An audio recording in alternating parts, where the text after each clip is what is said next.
So welcome back. We are here again with a new video and a new chapter of the class 11th theory base of accounting. Accounting में क्या क्या जो इसके main उद्देश्य हैं, उद्देश्य के साथ साथ इसके जो सिद्धांत हैं, जो थ्योरीज हैं, इंपॉर्टेंट थ्योरीज हैं, उसके बारे में हम यहाँ पर डिस्कस करने जा रहे हैं। सो यहाँ पर बेसिक अकाउंटिंग टर्म्स में हम सबसे पहले देखते हैं capital. Capital is the amount that is invested by the owner. Owner के द्वारा, मालिक के द्वारा लगाया गया सारा धन क्या कहलाता है? आपका कैपिटल या फिर पूंजी। Started business with 1 lakh rupees. यहाँ पर एग्जाम्पल दिया हुआ है, जब ऑनर अपना पैसा बिजनेस में लगाएगा हम उससे क्या कहते हैं? उसे हम कहते हैं capital. Second one is drawings money withdrawal for the personal use.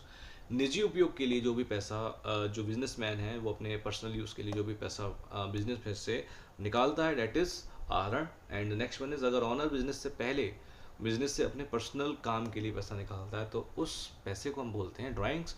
Next one is assets means संपत्ति। व्हाट बिजनेस ओन्स, जो बिजनेस के पास है, जो बिजनेस के पास अपना खुद का होता है, चाहे वो उसकी मशीनरी हो सकती है, उसकी लैंड्स हो सकती हैं, उसके व्हीकल्स हो सकते हैं, उसकी जो टेक्निक्स हैं, वो सारी चीज़ें असेट्स में आते हैं। Like cash, furniture, buildings. Assets वो सब कुछ है जो बिजनेस के पास है और जिससे फ्यूचर में बिजनेस को बेनिफिट मिलेगा। ठीक है। Next one is liabilities. Liabilities mean what business ओज, मतलब जो बिजनेस को देना होता है। देना किसके लिए? किसी अदर पर्सन के लिए, like in the form of the loans, in the form of the creators. Liabilities वो होते हैं जो हमें दूसरों को चुकाना होता है, चाहे वो धन आपको अभी चुकाना हो या फिर कुछ टाइम के बाद चुकाना हो। ठीक है। Next one is revenue. Revenue means the income from the business activities, व्यापार से होने वाली आय, व्यापार से होने वाली आय। एंड एक बात का ध्यान रखें, यहाँ पर हम प्रॉफिट की बात नहीं कर रहे हैं, यहाँ पर हम आय की बात कर रहे हैं। व्यापार से होने वाली जो आय होती है, जब बिजनेस अर्निंग करता है तो उससे जो रेवेन्यू, उसे हम कहते हैं revenue. Next one is expenses. Cost incur to earn the revenue, आय कमाने के लिए किया गया खर्च। अब आपके लिए जब आय कमानी है तो उसके लिए एक्सपेंसेस तो करने होंगे। रेवेन्यू कमाने के लिए जो खर्चा होता है उसी खर्चे को हम बोलते हैं एक्सपेंसेस या फिर व्यय। Next one is accounting principles.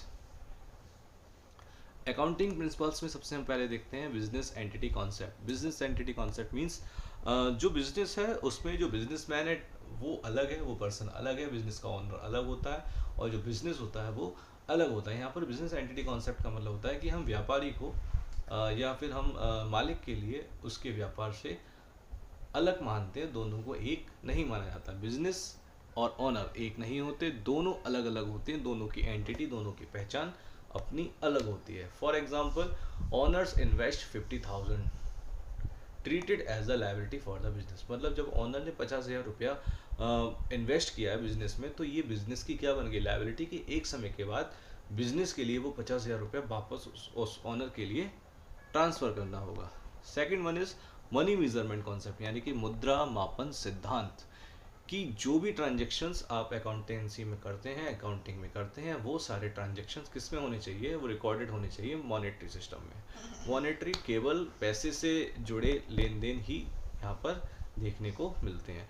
अगर कोई चीज़ पैसे में मेज़र नहीं हो सकती, ठीक है, अगर कोई भी चीज़ है जो पैसे में मेज़र आप नहीं कर पा रहे हैं तो उसे अकाउंटिंग में रिकॉर्ड भी आप बिल्कुल भी नहीं कर सकते। And next one is wait a minute, cost concept, going concern concept. Going concern concept में हम देखते हैं कि व्यापार लंबे समय तक रहता है, चाहे व्यापारी में जो व्यापार स्टार्ट करने वाली जो पीपल्स हो, व्यापार स्टार्ट करने वाले जो ऑनर हो, वो चाहे रहें या ना रहें, लेकिन जो बिजनेस है वो एक लंबे समय तक रहता है। पार्टनरशिप फर्म्स के यहाँ पर एग्जाम्पल्स हम देख सकते हैं। बहुत सारी फर्म्स ऐसी होती हैं जिसको स्टार्ट किसी और ने करा था लेकिन चला कोई और रहे, और कल को हो सकता है उसको आगे और कोई और पर्सन चलाए। तो इसका मतलब ये होगा कि बिजनेस कभी खुद से नहीं रुकता है और ये व्यापार लंबे समय तक चलता रहता है। अकाउंटिंग में ये मानकर चलते हैं कि बिजनेस बंद नहीं होने वाला। ठीक है। Next one is cost concept. Cost concept means assets are recorded at the cost price.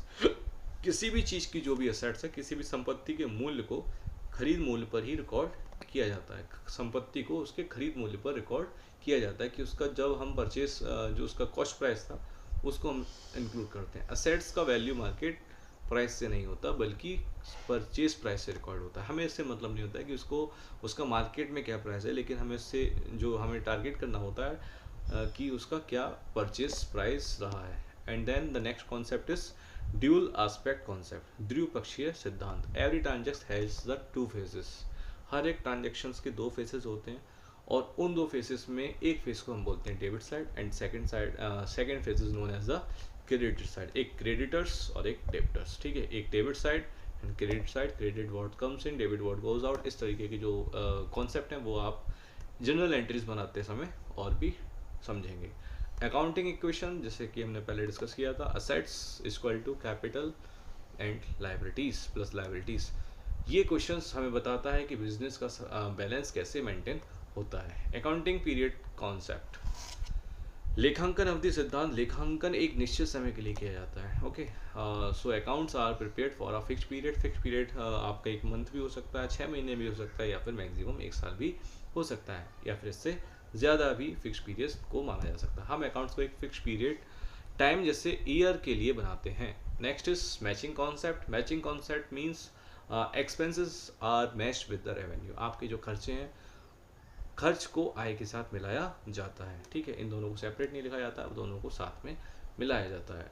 जितना रेवेन्यू है उससे रिलेटेड एक्सपेंस उसी पीरियड में काउंट होगा। मतलब आपका जो सेशन है, जो आपका ईयर चल रहा है, उस ईयर में हुआ एक्सपेंसेस उसी टाइम पीरियड के रेवेन्यू में काउंट किया जाएगा।